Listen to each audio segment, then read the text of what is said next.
Guys, welcome sa ating vlog. Ito guys, meron tayong mangustin. Ganito sa market. Binili na ni mama to.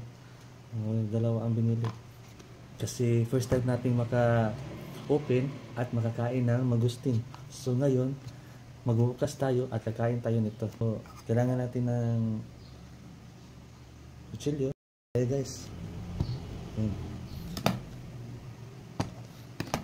Una natin itong tatanggalin guys, itong dahon.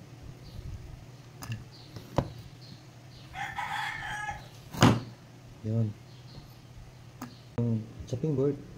Yan, ito chopping board guys. Kung malambot or matigas, gagamit tayo ng kutsilyo para malaman natin kung matigas ba o malambot.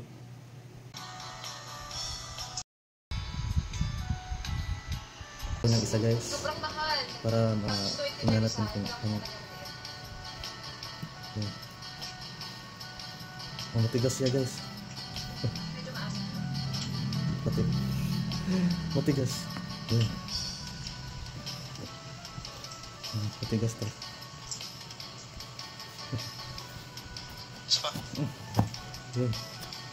Oh, matigas. Kinilig guys. Kinilig na mga kabahay, guys, kinilig. ito yun guys.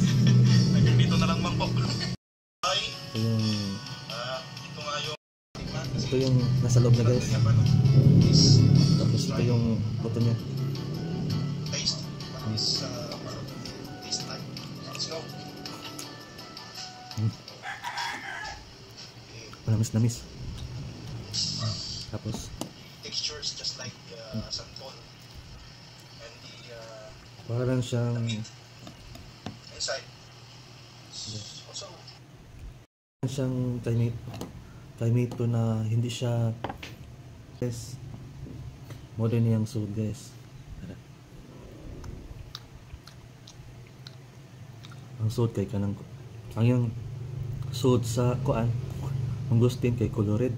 Yang liso o yang unod kay kulang color white. Ito na siya suit. Kaanata guys.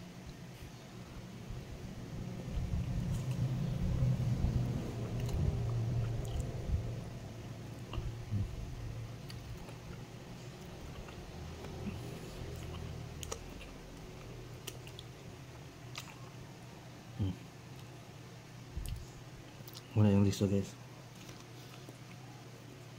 Dili na ito siya ilabay kay ato ni siyang itanom. Nara. Pwede siya makaon. Hindi siya makaon. Panit siya.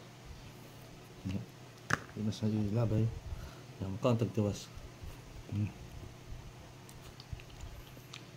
Ano guys. Kaon sa ito guys.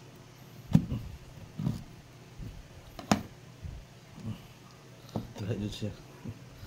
Lahat din.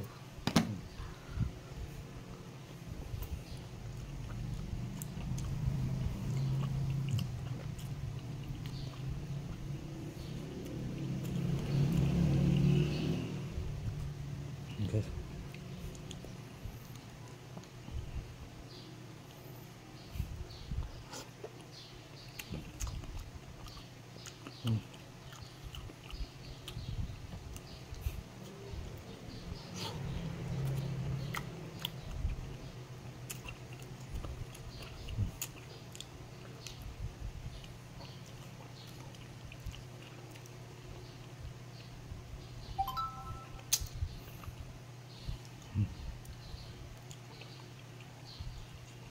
Guys, urot na to guys. Info ta about sa mangustin guys. Ang mangustin ay isang kilalang prutas na kalimitang tumutubo sa isla ng Mindanao. Mayroon itong bunga na bilog, kulay lila at makinis na balat at may lasa na maaaring matamis o maasim. Ang puno ay maaaring tumubo sa taas na 10 metro at ito ay may dahon na makinis, makapal at patulis sa dulo. Ano naman kaya ang mga sustansya at kemikal na maaaring makuha sa mangustin? Ang iba't ibang bahagi ng halamang mangustin ay maaaring makuhanan ng maraming uri ng kemikal at sustansya na maaari ng benepisyo sa ating kalusugan. Ang balat ng bunga ay may tannin at resin. Magkikitaan din ng mangosteen, isang mapait na substansya sa balat ng bunga. Pangalawa, ang laman ng bunga ay may saccharose, dextrose at kerelose. Mayroon din itong malic acid na siya nagbibigay ng maasim na lasa. At ang panghuli, makikitaan naman ng sathone, mangosharin at mangostinon, ang dahon at balat ng kahoy. Alamin naman natin kung anong bahagi ng halaman ang ginagamit bilang gamot at paano ginagamit ang mga ito. Maaaring gamitin bilang gamot ang ilang bahagi ng halaman tulad na upang ipainom sa may karamdaman. Balat ng kahoy. Maaari ding ilaga ang balat ng kahoy ng mangosteen upang mapainom sa may sakit. Ang dahon ng halaman ay madalas ding ilaga upang mainom. Ang balat ng bunga. Mabisa din ang balat ng bunga sa paggagamot. Ito'y pinupulbos at inilalaga upang mainom. Kung ano ang mga sakit at kondisyon na maaaring magamot ng mangosteen. Una, pagtatae. Ang pinaglagaan ng balat ng kahoy ng puno ng mangosteen ang siyang pinaiinom sa taong dumadanas ng pagtatae. Mabisa din ang pinaglagaan ng buto ng mangosteen. Pangalawa, dysmenorrhea. Maaaring maibsan ang pananakit ng puson sa tulong ng pag-inom sa pinaglagaan ng ugat ng halaman. Ano siya guys, ang kanyang info sa kuan mangosteen. Huwag nyo na ito ilabay. Napatay ko sa kaunag next week. Next day.